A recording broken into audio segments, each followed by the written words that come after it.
ನಮಸ್ತೆ ಎಲ್ಲರಿಗೂ. ಮಲೆನಾಡು ಕೈರುಚಿ ಚಾನಲಿಗೆ ಸ್ವಾಗತ. ನಾನಿವತ್ತು ಕಾಳು ಮೆಣಸು ಅಂದರೆ ಬ್ಲ್ಯಾಕ್ ಪೆಪ್ಪರ್ ಅದರ ಬಗ್ಗೆ, ಅದರ ವಿಶೇಷತೆಯ ಬಗ್ಗೆ, ಅದರ ಉಪಯೋಗಗಳ ಬಗ್ಗೆಯನ್ನು ತಿಳಿಸ್ತಾ ಇದ್ದೀನಿ.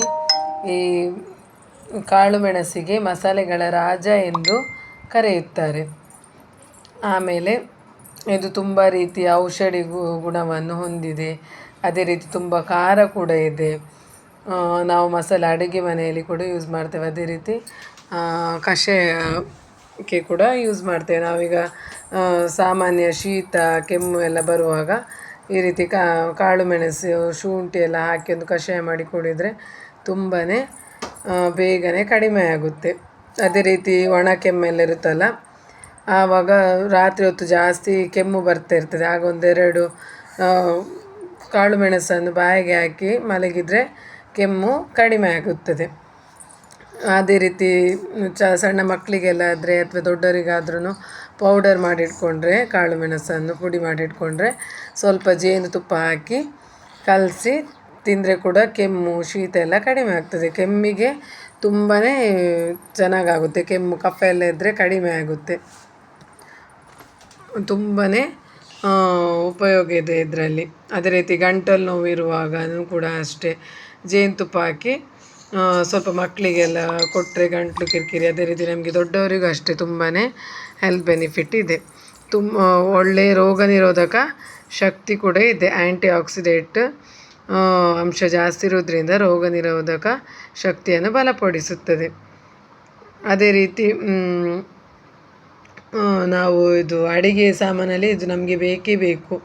ರಸಮ್ ಮಾಡುವಾಗ, ಸಾಂಬಾರು, ಪಲ್ಯ, ಅದೇ ರೀತಿ ಮೆಣಸಿನ ಹುಡಿ, ಅದೇ ರೀತಿ ಇದರ ಕಷಾಯ ಕೂಡ ಮಾಡಿ ಕುಡಿಬೋದು. ಕಾಳು ಮೆಣಸು ಶುಂಠಿ ಅದೇ ರೀತಿ ತುಳಸಿ ಎಲ್ಲ ಹಾಕಿ ಕಷಾಯ ಮಾಡಿ ಕುಡಿದ್ರೆ ಶೀತ, ಲೈಟಾಗಿ ಜ್ವರ ಇರುವಾಗೆಲ್ಲ, ಕೆಮ್ಮಿದ್ದವರಿಗೆಲ್ಲ ಸಡನ್ನಾಗಿ ಹಾಸ್ಪಿಟಲ್ ಮದ್ದು ತಗೊಳ್ಳೋಗಿದ್ದಕ್ಕಿಂತ ಸಣ್ಣ ಜ್ವರ ಎಲ್ಲ ಬಂದರೆ ಅರ್ಜೆಂಟಿಗೆ ಮಾಡಿ ಕುಡಿಬೋದು. ಸ್ವಲ್ಪ ಶೀತ ಕಫ ಎಲ್ಲ ಇರುತ್ತೆ ನೋಡಿ, ಆವಾಗ ತುಂಬಾ ಚೆನ್ನಾಗಾಗುತ್ತೆ. ಆಮೇಲೆ ಬರೀ ಇದನ್ನೇ ಕುಡಿಬಾರ್ದು. ಒಂದು ಹೊತ್ತು 2 ಹೊತ್ತು ತಗೊಂಡು ನೋಡಿ ಕಡಿಮೆ ಆಗಲಿಲ್ಲ ಅಂದರೆ ಮತ್ತೆ ಡಾಕ್ಟ್ರನ್ನು ಕನ್ಸಲ್ಟ್ ಮಾಡಬೇಕು. ಮಾತ್ರ ಇದರಲ್ಲಿ ತುಂಬ ಆರೋಗ್ಯದ ಗುಣ ಅಂತೂ ತುಂಬಾ ಇದೆ.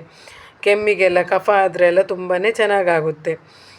ಆಮೇಲೆ ಕೊತ್ತಂಬರಿ, ಜೀರಿಗೆ, ಆಮೇಲೆ ಸ್ವಲ್ಪ ಮೆಂತ್ಯಕಾಳು, ಅದೇ ರೀತಿ ಕಾಳು ಮೆಣಸು, ಆಮೇಲೆ ಏಲಕ್ಕಿ ಎಲ್ಲ ಹಾಕಿ ಮಿಕ್ಸ್ ಮಾಡಿ ಒಂದು ಪೌಡರ್ ಮಾಡಿಟ್ಕೊಂಡ್ರೆ, ಪುಡಿ ಮಾಡಿಟ್ಕೊಂಡ್ರೆ ಹುರಿದುಬಿಟ್ಟು ಕಷಾಯ ಎಲ್ಲ ಮಾಡಿ ಕುಡಿಬೋದು. ಬೆಳಿಗ್ಗೆ ಸ್ವಲ್ಪ ನೀರಿಗೆ ಹಾಕಿ ಕಷಾಯ ಮಾಡಿ ಕುದಿಸಿ ಆಮೇಲೆ ಸ್ವಲ್ಪ ಹಾಲಾಕಿ ಚೆನ್ನಾಗಿ ಕುದಿಸಿದ್ರೆ ಕಷಾಯ ಕೂಡ ತುಂಬಾ ಚೆನ್ನಾಗಾಗುತ್ತೆ. ಇದರಲ್ಲಿ ತುಂಬಾ ಹೆಲ್ತ್ ಬೆನಿಫಿಟ್ಸ್ ತುಂಬಾ ಇದೆ. ಅದೇ ರೀತಿ ಬಾಣಂತಿಯವರಿಗೆ ಕೂಡ ಫಲದ್ಯ ಅಂತೆಲ್ಲ ಮಾಡಿ ಸಾರು ಮಾಡಿ, ಖಾರ ಸಾರು ಮಾಡಿ ಎಲ್ಲ ಕೊಡ್ತಾರೆ. ತುಂಬಾ ಔಷಧಿಯ ಗುಣಗಳಿದ್ರಲ್ಲಿ ತುಂಬಾ ಇದೆ. ಇದೇ ರೀತಿ ಒಳ್ಳೊಳ್ಳೆ ವಿಷಯದೊಂದಿಗೆ ನಾನು ಬರ್ತಾ ಇರ್ತೀನಿ. ಅದೇ ರೀತಿ ಒಳ್ಳೊಳ್ಳೆ ಆರೋಗ್ಯಕರವಾದ ಅಡುಗೆಯ ರೆಸಿಪಿಯನ್ನು ಕೂಡ ಹಾಕ್ತಾ ಇರ್ತೀನಿ.